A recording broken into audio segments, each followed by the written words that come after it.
Hope all is well. Welcome to this webinar titled Water Technology and Resource Recovery. My name is Maryam Auda and I'll be your moderator for today. I'll be guiding you through today's agenda. So innovation is the driving force behind sustainable water management. So this webinar is going to explore innovations in desalination and reuse technologies. It will also serve as a catalyst for the next generation of innovations in the water industry. This webinar is, of course, part of the IDRA's YLP program, Young Leaders Program, which is aimed at inspiring the next generation to drive sustainable solutions in the water industry. This webinar is also an event leading to the IDRA World Congress in December. So it's leading to the IDRA World Congress in December. Can we move to the, which is happening between 8th and 12th of December in Abu Dhabi, ADNIC. The IDRA World Congress is a premier event on desalination and advanced water technologies, providing dynamic interaction among stakeholders worldwide. So please join us for dynamic and collective conversations addressing the future of water and the role of desalination and reuse solutions in offsetting water scarcity driven by increased demand and climate change. Registration is still open, so if you have not registered, please consider registering as the spaces are running out. You can go to wc.idadesal.org for further information. Now, moving on to the webinar, we will have 3 speakers for today, Mr. Daniele Strongone, Dr. Christine Kleffner, and Ms. Kamakshi Sharma. How the webinar is going to go is each of the speakers is going to take 10 minutes to present 3 different topics. We have the general, and we're going to move to the technical, and then we're going to go to the general information. So it's going to be a very this webinar is suitable for all of the disciplines and for multiple for different industries. After the 10 minutes, each speaker gets their own 10 minutes, we're gonna be moving on to the questions. So throughout the presentations, if you do have any questions, please do type them in the chat box, and also feel free to engage your thoughts, etc. And once we finish from the questions, we will also have a small panel discussion with all of the speakers. So the first presentation is going to be by Mr. Daniele Strongone. So Mr. Daniel is a general manager for AWC Europe, the Spain-based division of AWC. He holds a bachelor degree in chemical engineering and a master degree in chemical and bioprocess engineering. And with experience in Europe, Australia, Africa, and the Middle East, he has worked in several areas for the water treatment industry, such as chemicals, equipment, drinking water, and wastewater project management, leading business strategies and growing revenue. So without further ado, I'll hand over the mic to my colleague, Daniele. So Daniele, the floor is yours. Thank you very much, Mariam. Thanks a lot for your introduction, and good day, everyone. Today, if we can please move to the next slide. Today, I'm going to talk about innovation. And innovation for a long time has been directly connected to technologies, to new technological discovery, to improvement on the technological side. But from my point of view, if I think about innovation right now, today, I think about sustainability, because I firmly believe that the innovation is what is creating, it's paving the path and the road toward a more sustainable world. So the focus of the whole world right now is to innovate, not only focusing on the technological side, but on the technological side in a sustainable way. And talking as experts and professionals in desalination and water reuse, in our market, so more sustainable solutions are improving and will improve the whole water infrastructure. Next one, please. So right now we're living in the era of the digital transformation, And I really like, this image that I had on this slide, where we can really see how the humanity has changed from the hunting society to the discovery of the agriculture, moving to the industrial revolution, and after that, the information society, the industry 4.0, which is completely different than the super smart society we're living today, the society where everything is like in real time, where everybody's connected, the super smart society again. So the society of the industry 5.0. And there was the time that passed from the last three change was way shorter than the time that passed before. So I like this graph to really help us visualizing the society we're living today, how it has been formed. And the concept of Industry 5.0, that's what we're living today, it's an industry completely different from the 4.0, which was more focused on the technological discovery itself, while today it's more kind of the human-centric society, where the human being are placed into the center, not just the technology like before, but more like about how the humanity, how the people, us, can benefit from this technological discovery, this technological innovation in order to cover their needs. And use the innovation and the technology to help people in a sustainable way. Because what is one of the most important points on the new Industry 5.0, on the era of the digital transformation we're living, is to do this, to innovate, but with a sustainable approach. Next one, please. So today I'm gonna quickly mention three innovations to improve the water infrastructure, especially for us as a desalination and water reuse market. And the first is the artificial intelligence, and its use to improve the operation in terms of reducing the energy consumption in the water infrastructure, and also, very importantly, to secure and maintain the water quality in the plants, in the system during all the operation. If we think, how beneficial is, for example, to have a real-time data using artificial intelligence, compare to physically taking, this data from the plants, maybe manually. So there is, of course, more accuracy, and this leads to more resilient operations, as the technology allows us to know exactly that precise water quality all the time. Another important benefit from the artificial intelligence is the quality of this data. I'm talking about data all the time, when then you can see that, the data impacting the operations, which sometimes are not excellent, but the quality of the data ensures transparency and traceability of the data from the beginning until the end of the process. So it's really an advantage that this era is bringing compared to the past. Next, please. The second innovation as a sustainable solution for a more sustainable world I would like to mention today are the innovative RO chemicals. And, desalination and water reuse are all around RO processes. And that because it's what really makes the difference at the end. And within those innovative chemicals, I would like to mention the super concentrate antiscalants, which are a fundamental product into the desalination and water reuse systems. Next, please.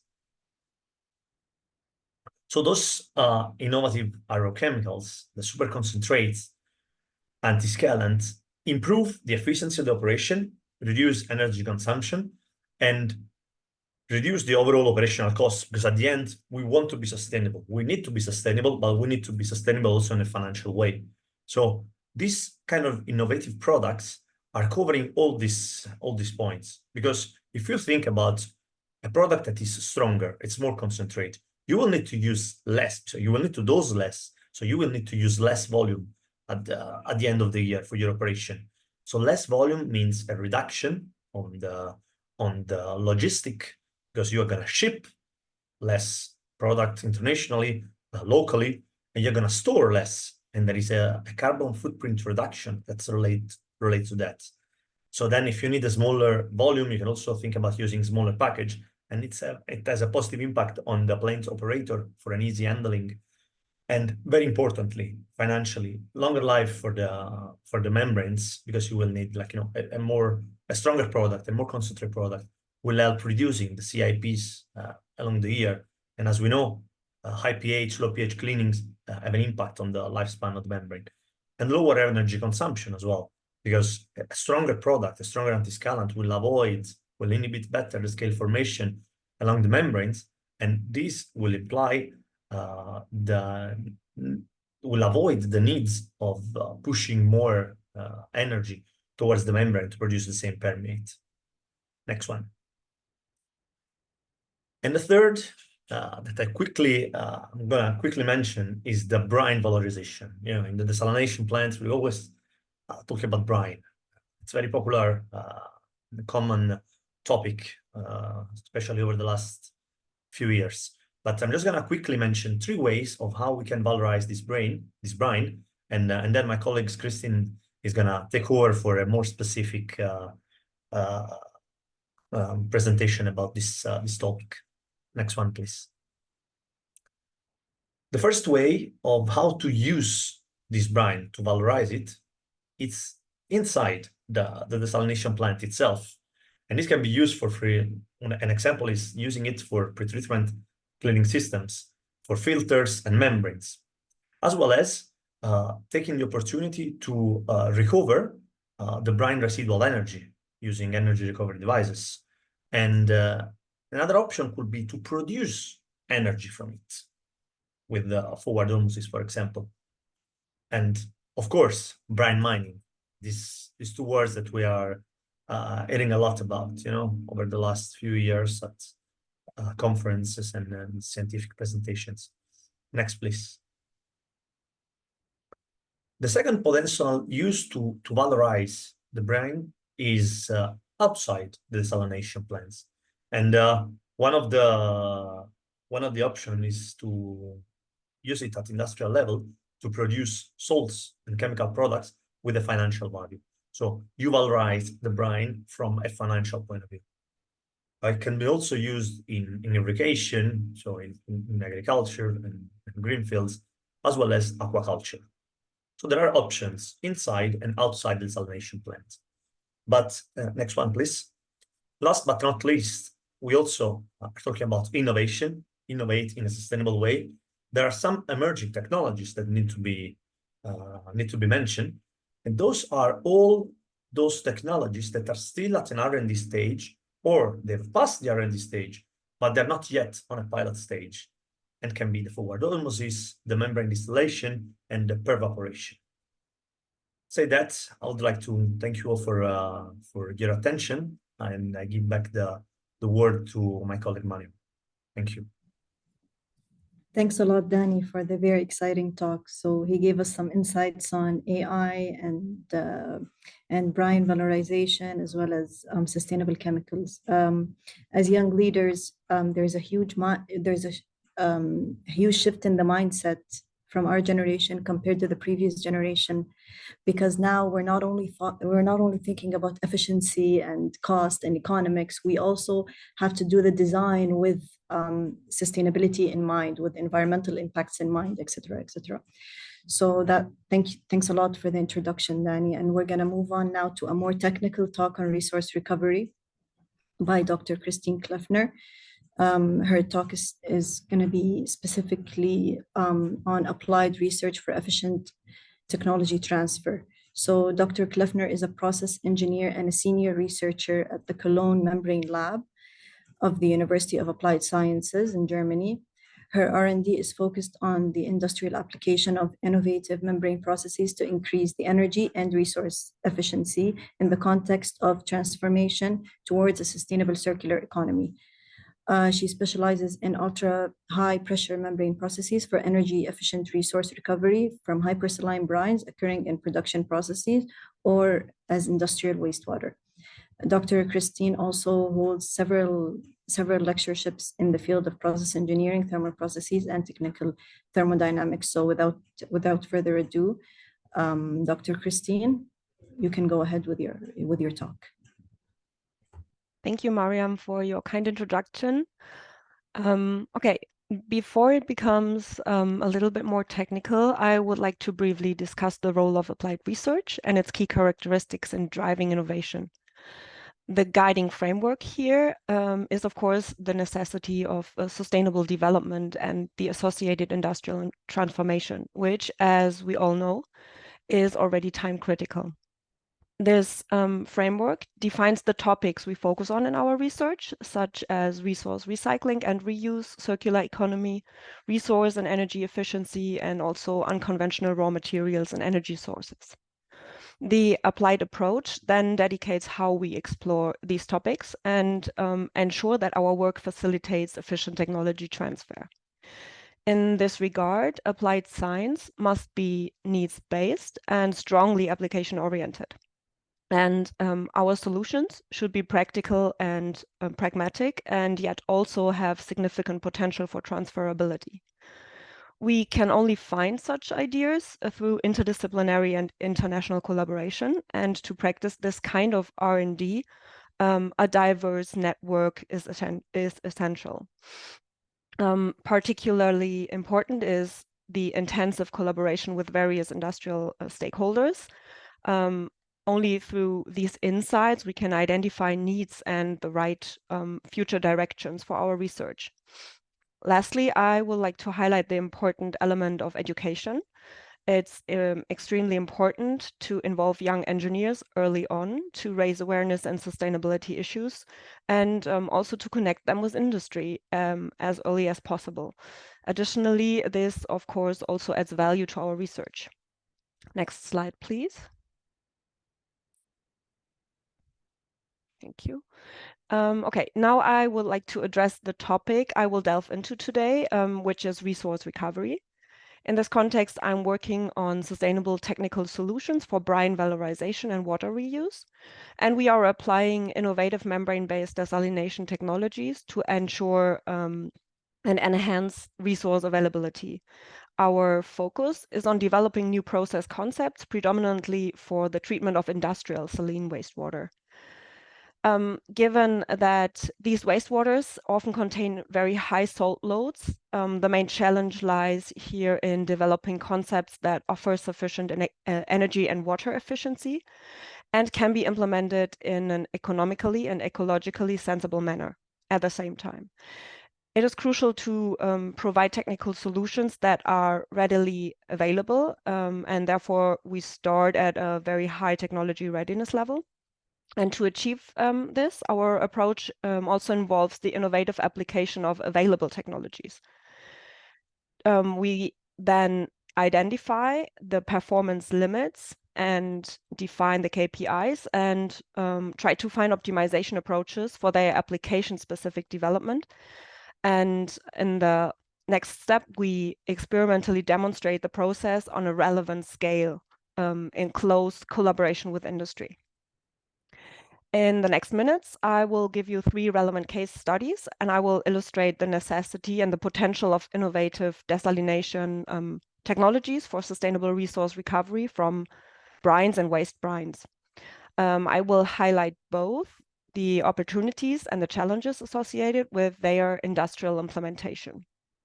In this regard, I will address 3 different industrial sectors, and the technologies that we applied are, for example, high pressure, low salt rejection RO. I will come to that later.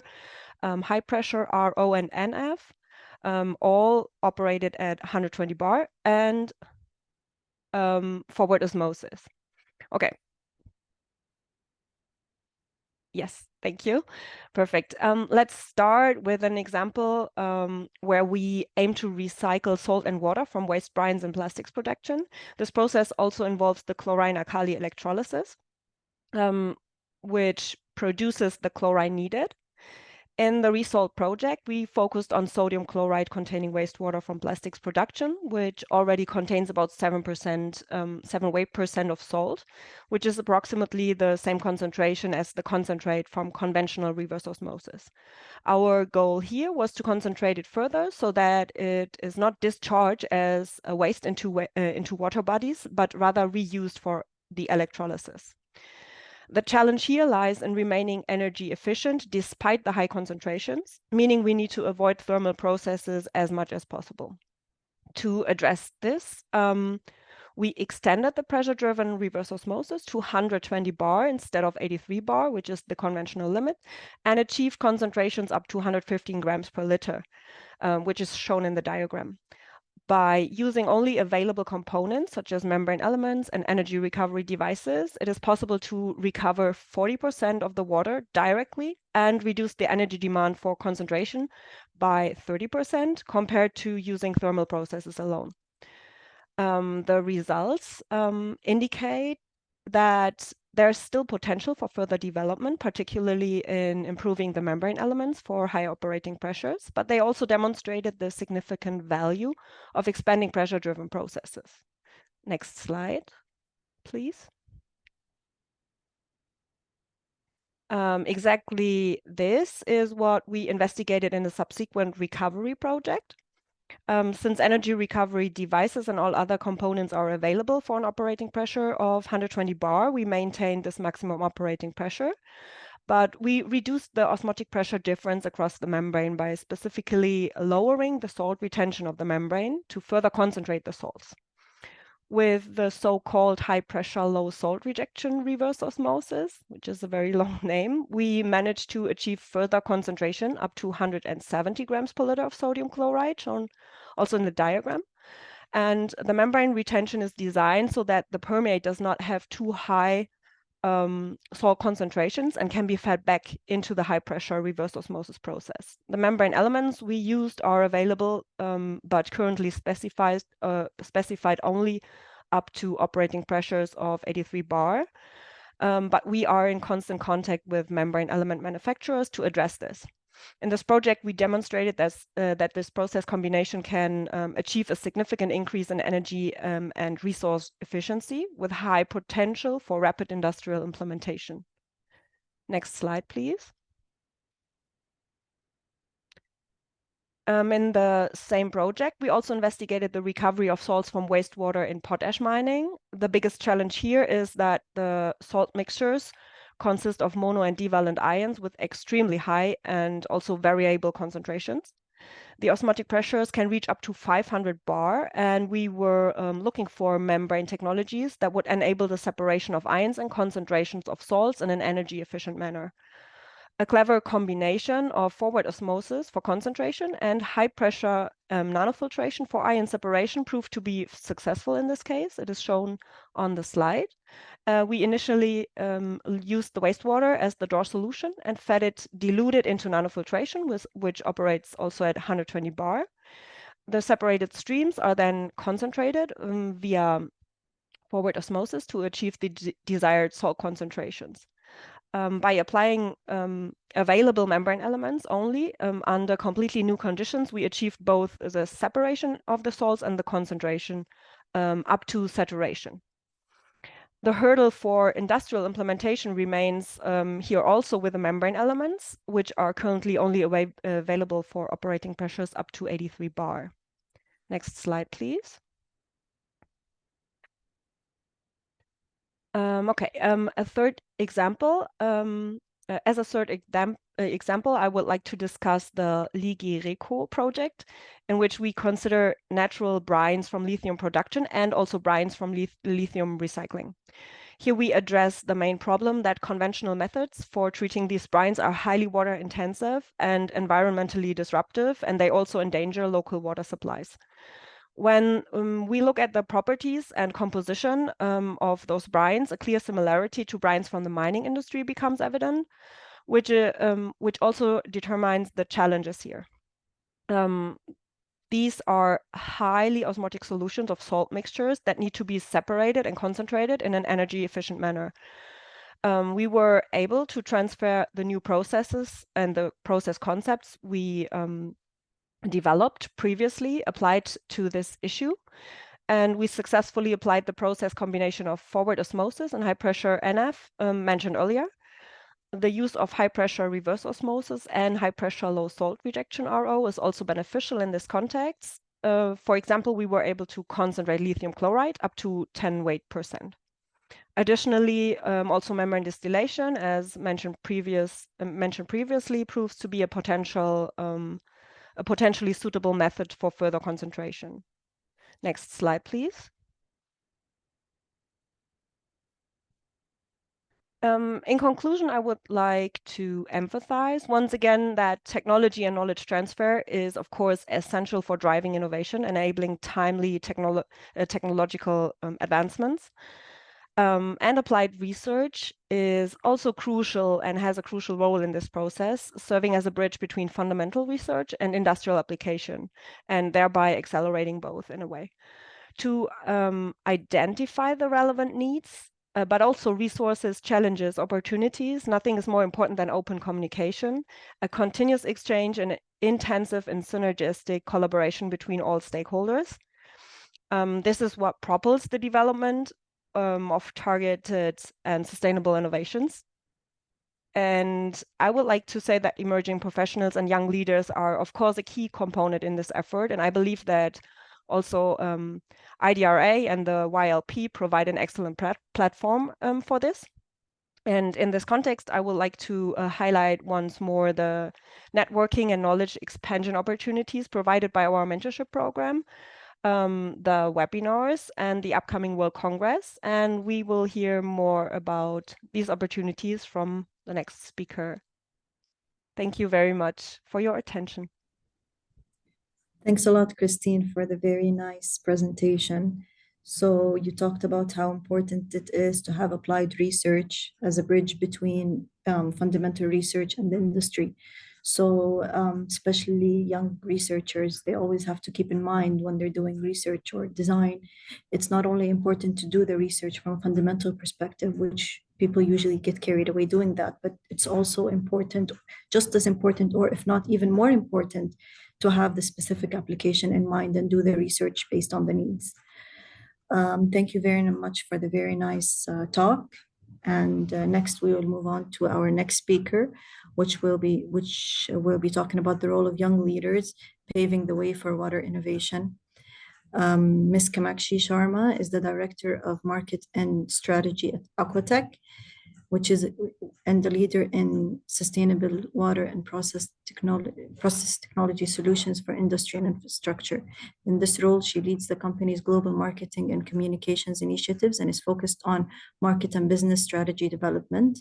Kamakshi holds a bachelor degree in civil and environmental engineering and is currently pursuing an MBA from the University of California. So this presentation will be less technical than the previous presentations and will form as a basis for young water researchers that are interested in pursuing a career in water technology. Without further ado, Ms. Kamakshi, go ahead. Hi, everyone. Today I will be talking a little bit about how young leaders can pave the way for water innovation. So my colleague Christine spent some time explaining some of the interesting research that's coming out of universities. In addition to that, there are other ways in which we can get into industry, whether it's through research, applied research, as well as actually finding other ways to innovate in the industry. So first, I wanted to talk a little bit about why do we need more early career talent in water? So I think this is extremely important, as many of you on this call are younger leaders in our industry. And I believe that one of the main reasons is that we need to bring new ideas to solve evolving challenges. Water scarcity is growing around the world, and other water-related challenges are only increasing. So to solve and continue to innovate in these spaces, we need to bring new ideas to the table. We also could benefit the industry by integrating new technologies and approaches to solve existing challenges. So in this space, I think applying new technology, membrane technologies to existing problems, innovating with digital and AI-driven technologies, as well as trying to address emerging contaminant treatment, emerging chemical requirements, emerging water infrastructure requirements with digital, with membranes, with sensing, etc., would be a really important approach that our cohort of leaders can facilitate. Additionally, there's a really increasing need for transitioning skills to the next generation of leaders. A lot of our industry has been aging because they all kind of started several years ago in the 70s and 80s and even early 90s. And I think we're getting to a point now where we have to start transitioning and learning from them and integrating our skills into passing on to the future generation of water leaders.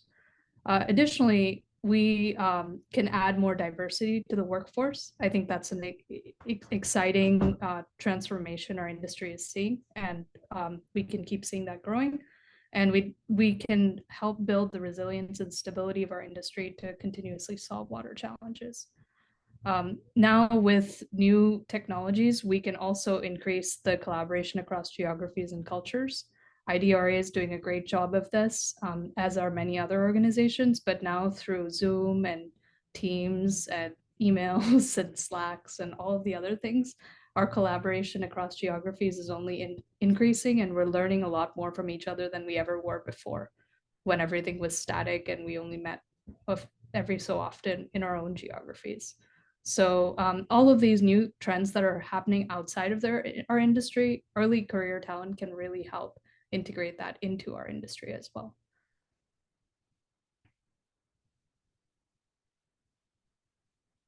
So I wanted to take a chance to spotlight a few young leaders that are doing great things in our industry.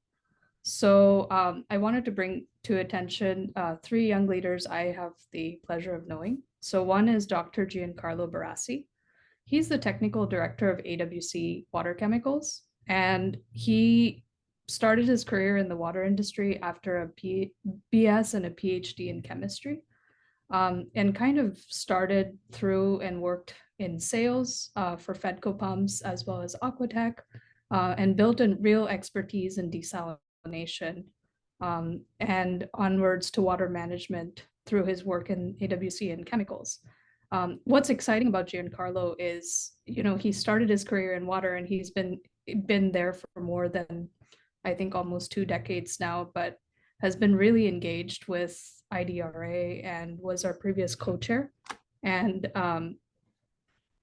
has a great interest in helping people grow into this industry. So you can always reach out to him for anything, but I think the exciting thing here is that desalination is his focus, and desalination is only growing across the world as an answer to some of the water scarcity challenges we're facing.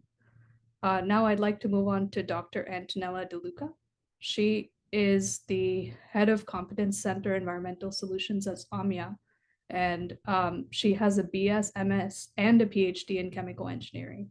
Extremely focused on process and product development for minerals and water, and is one of our current co-chairs for IDRA.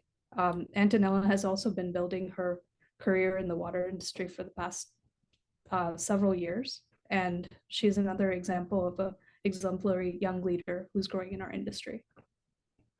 The third leader I wanted to highlight is Devesh Bharadwaj. He's the CEO of Pani, and he built his business out of his undergraduate degree when he was studying for his BEng in mechanical engineering in Vancouver. And what's interesting about him is he's a great example of someone who has built a business from the ground up right out of university. So working with research and working with university, the university network, he was able to build a business, and Pani has been doing great. Devesh was named 30 under 30 in Forbes as well, and he has a deep experience in AI solutions and digital solutions for water process optimization. So any of these leaders, as well as any of us on the call, are always available for any of you to reach out to us and talk to about anything you'd like to as you grow in this industry. So last, I'd like to just cover, what does IDRA offer our young leaders? So we have a few different things that IDRA offers. So one is the mentorship program, which Christine touched upon. So mentorship relationships facilitate knowledge transfer and help us expand networks across the industry. So our mentors are a great source of learning for us, but it's also a great way for us to just kind of, build a new network of our own based on our mentors' networks, and our mentors also learn from us. So this is a great opportunity. I'd really encourage all of you to reach out to us if you're interested. We can connect you with a mentor, and you can meet with them, monthly or quarterly, whatever makes sense for you. Additionally, we offer webinars in professional development. These are quarterly or even monthly opportunities for networking and new learnings. We offer global events. So YLP focused anchor events at leading water conferences are a great opportunity. I've personally benefited from this, and I know some other friends of mine have as well. This is a great way for you to expand network of young leaders. Expanding your network of young leaders is really, really useful. I know that in general, conferences can be really daunting. So I would encourage all of you to attend the anchor events at these conferences for young leaders. We have the IDRA World Congress and other summits as well, which are global events that you can attend. And we also offer other forums for collaboration and networking through our online network and membership, where you can, reach out to look through the directory and find the brightest minds of our industry to connect with. And with that, I'd like to pass over to Mariam. Thank you, everyone. I think we can move on to our Q&A and panel now. Thanks a lot, Kamakshi, for the introduction on the YLP and the case studies or examples of people that grew in the water industry. Can we check if we have any questions? I don't believe there are any. So we can move directly to the panel discussion. So I'm going to start with Danny, since he started the presentation first. Danny, can you tell us about the, are you there? Can we open our mics? Yeah. Yes, please. Yeah. So you talked about AI technologies, and you talked about sustainable chemicals. So these are two very interesting, let's say, emerging technologies, if I may call them. What do you think are the major limitations and challenges in applying these technologies in the industry? So is it only the money? So what might make a company not apply sustainable chemicals, let's say?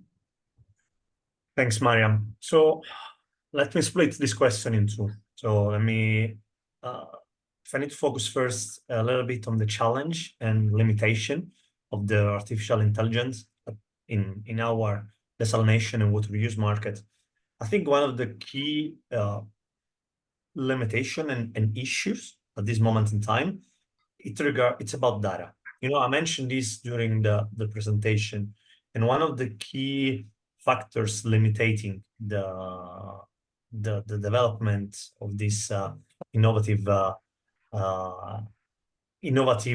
solution is the lack of data, the presence of data, but sometimes it's dirty data, so it's like not clear in order to be processed, or sometimes unstructured data. So you have some limitation in the area of how we manage and use this data. At the same time, there is a cost factor, because there are high implementation costs.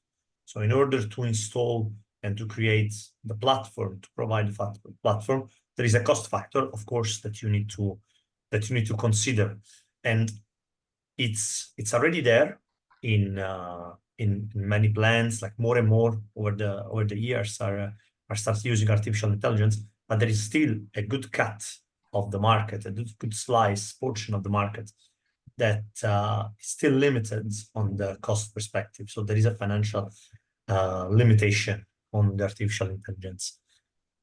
Regarding the sustainable chemicals, on the more concentrate product side, so you have to switch a little bit the mindset, because now if you deal with the more concentrated product, means that the product has not been diluted, so the kilo of this product, it's much more valuable. There is no water in it.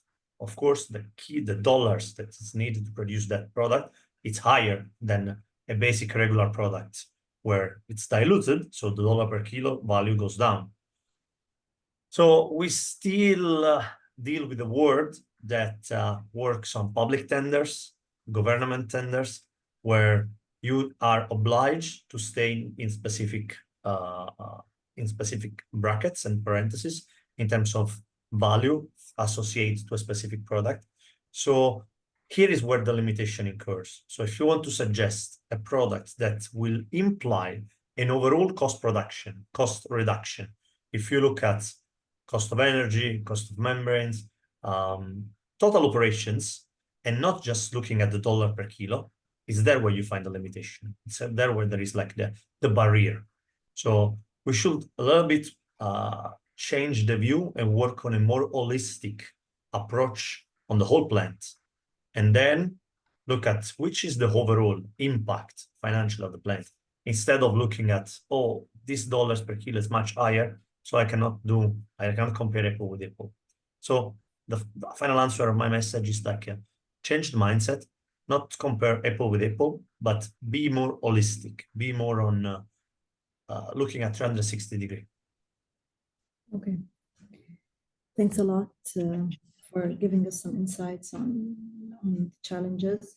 And now moving on to Christine, now I want the challenges of upscaling the technology. So what are the technology, because I know that based on the presentation that you did a lot of applied research. So what do you think the challenges that are faced when you go from, the research to the lab to the industry? So when you have a new technology in mind, what are the things that limit it from becoming industrial? Thank you for that question. As I hopefully demonstrated in my presentation, we aim to use technologies and processes whose basic design in terms of components and system design is known. For example, in pressure-driven membrane processes, we extended to ultra-high pressures. And this familiarity, let's mention it like that, with the processes significantly reduces a major hurdle in convincing relevant implementing bodies in industry. Nevertheless, it still takes a considerable amount of time to go through different demonstration stages before large-scale industrial technology users take concrete steps towards implementation. On the other hand, there are technology providers. If we can show that market-ready products, such as membrane elements, are successfully applicable to entirely new users, we still need to do a lot of convincing to have the specifications adjusted. And this can only be achieved by actively bringing together the technology providers and users. And overall, I can say that even though we are working at a high TRL, it still takes a lot of time to convince various parties through relevant demonstrations. And let me maybe also mention that it is essential to encounter open-minded individuals on that way who are willing to embrace new innovations. Okay. And how is that going with you, the finding open-minded individuals? Networking. Networking and also, collaborations wherever you can find them. Okay, thanks a lot, Christine, for the very detailed answer. Now moving on to Kamakshi, I want you to give me examples of projects or startups that were based on the green concept, since we talked about green during this presentation a lot. So if there's anything related to AI or sustainability or a small project that became industrially applied, can you please share that with us? Sure. Yeah. So there have been a few I mean, there's a lot of notable work going on in AI right now, and it's very exciting. I kind of touched on it earlier when I was giving my presentation, but Pani is doing great things in water management for AI. In addition, there's another startup called FredSense, which I had recently learned about, which does real-time testing for different constituents of water that are challenging at site. So AI and digital practices allow us to get really quick answers on what's going on at site. And third is something kind of very simple or sounds simple at home, which is managing your water consumption at home through showers. So something called rain stick shower is allowing us, using digital sensing, understand our water consumption and also modulating it to make sure that we aren't over pulling from the grid. So these are just some small examples. I mean, there are many more in the industry that are constantly allowing us to apply new methods to existing challenges. Yeah, that's amazing. It's very nice how very small ideas that seem very simple can really turn into successful projects, no matter how simple they are. Thanks a lot for sharing. I think we have a question. Okay, so I don't have a question, but where I work, sustainable chemicals are not given any importance as there aren't any mandates for such things in our country. Oh, yes. Maybe Danny can talk about this, policies, etc., that will help enforcing, let's say, companies in adapting sustainable chemicals or green concepts, or can you give a few comments about this based on your regional experience? What are the regions that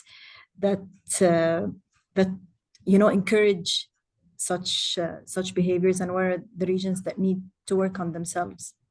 Exactly. I mean, you actually answered his comment, because it's definitely, Mariam, something that needs to come from the government side, from new legislation, where you need to facilitate and help and give kudos, we could say, to the companies that are using more sustainable products. And we're now talking about chemicals, but this can be applicable on anything. Like, there are still parts of the world, some regions, where there is, let's say, more on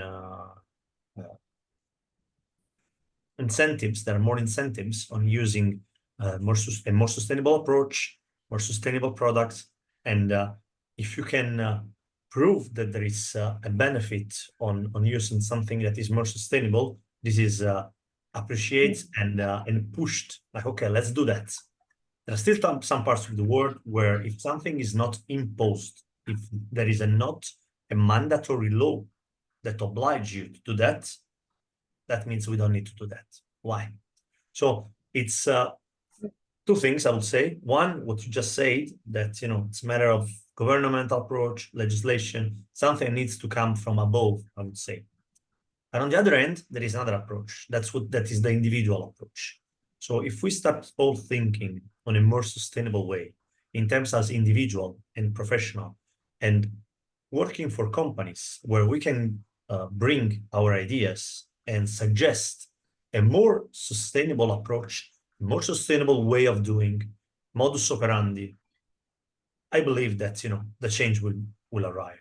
Yeah, and this is, yeah, and I think since now, now there's the change in the generation, the change in the mindset.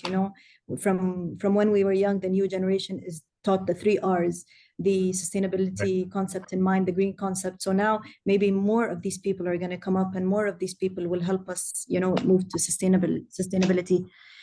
Yeah, okay. It comes from the very young age. As you just said, we grew up with the concept of 3R. Now the kids are growing up with the concept of the 4 R's. And if we start educating, because for me, education is the key. Education is the key word to answer all this. And if we start educating at a very young age, I'm sure that in 10, 20 years, when these young people will be the professional, the mindset and the approach will be completely different. Yeah, Okay, so very quickly, Danny, again, sorry for the other speakers, but this question is for Danny, because he talked about the sustainable membrane technologies.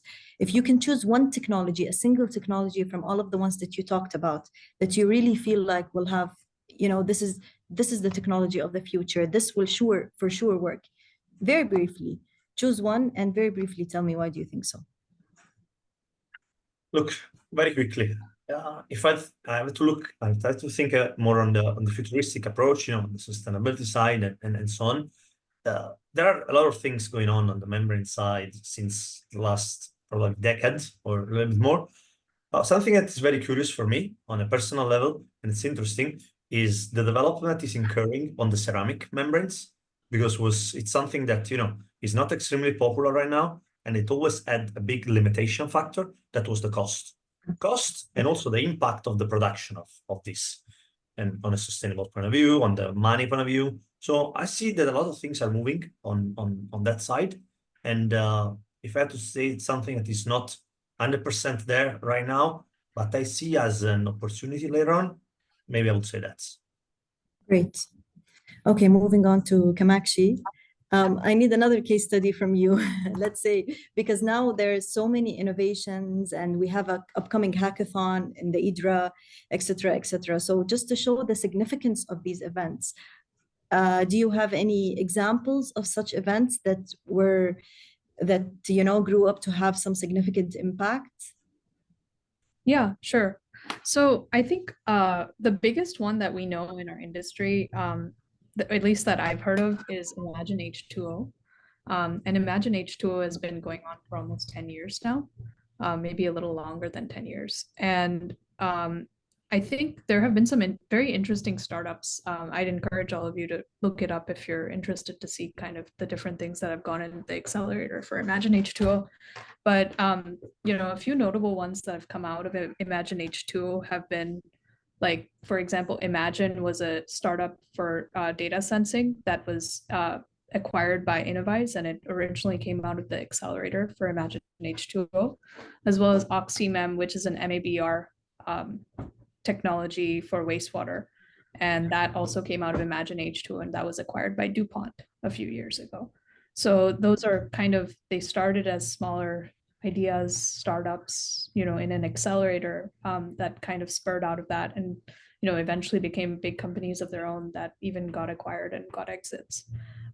It was very interesting for me to read the story about how Zwitterco had started out of Tufts, and Tufts had 100K venture capital competition, and Zwitterco came out of that. And Zwitterco is a very interesting company that is for a different type of membrane, basically a different membrane innovation. So that came out of Tufts. Eventually it went to Imagine H2O and other, eventually recently they announced that they had an oversubscribed Series B funding round for 58 million.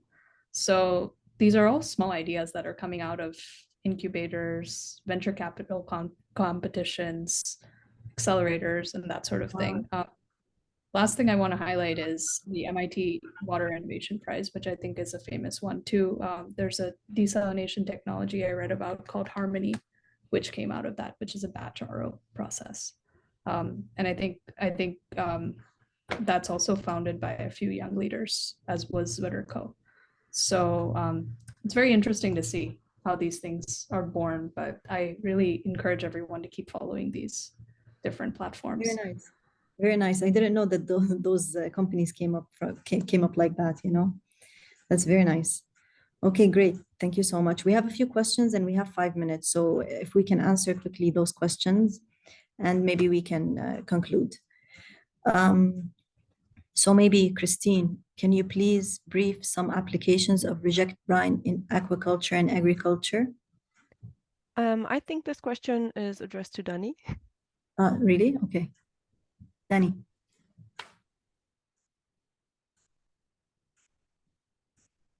Sorry, I was on mute.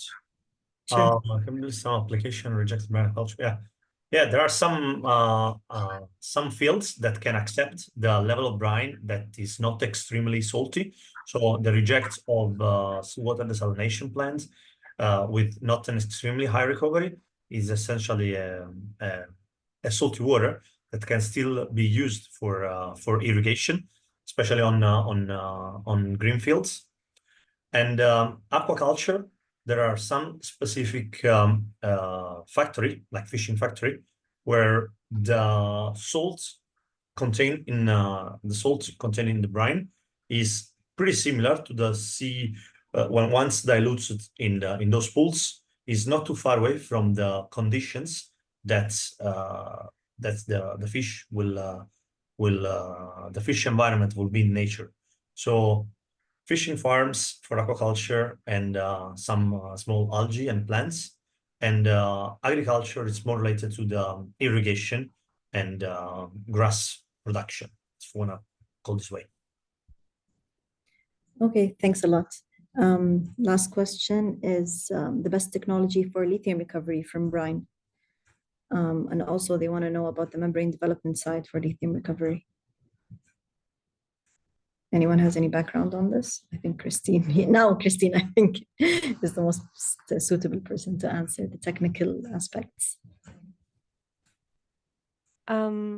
So as we are not developing membrane materials, but applying existing membrane materials, I can only tell that we apply very common membrane elements for ion separation, as well as reverse osmosis up to 120 bar, and let's say nanofiltration membranes with a slightly reduced salt rejection to further concentrate the monovalent salts.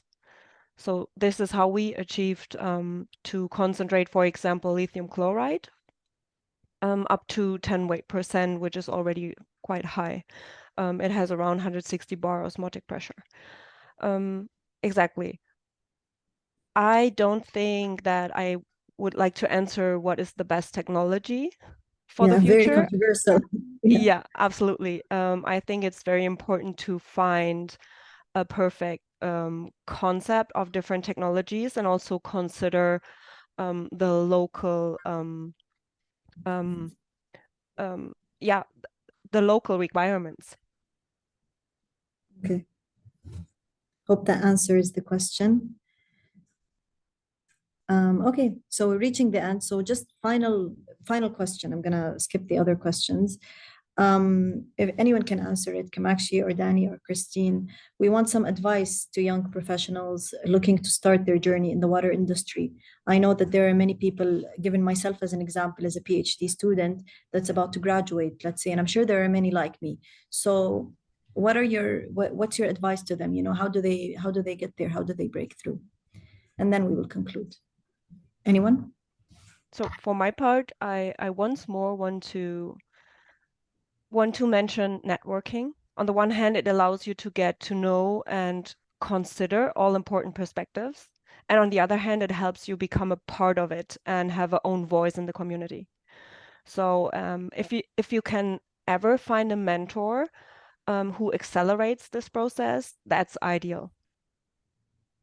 I agree with Christine. I think a mentor that can guide you towards shaping your own mindset, your own approach, but with the guide of someone who has more experience and comes from the inside, it really helps to form you as a professional. And 100% the key factor for growing as a professional is networking. It's surrounding yourself of expert people and people that can really bring value to your professional life. Okay, we have 1 minute left. Come actually quickly. Yeah, I'd like to add two things. So one is use LinkedIn to your advantage. I think nowadays we have at our fingertips what everyone's doing everywhere. You know, start charting people's paths and reaching out to people. I've found people are much more able or willing to talk to you over LinkedIn, but also just seeing what people are posting is a great learning. The other thing is just keep up to date on the latest trends inside and outside of our industry, because that will allow you to make change. Perfect. So that's a really good. Great. Thanks a lot to all the speakers. I don't want to go above time. So thanks a lot to all the speakers. It was a very exciting webinar. And another reminder for the IDRA World Congress, if you have not registered yet, please do so. And we have our next webinar in September, titled Bridging Disciplines for Collaborative Water Solutions Among Young Professionals. So keep watch for the date and the time on social media and on the email. And have a great day.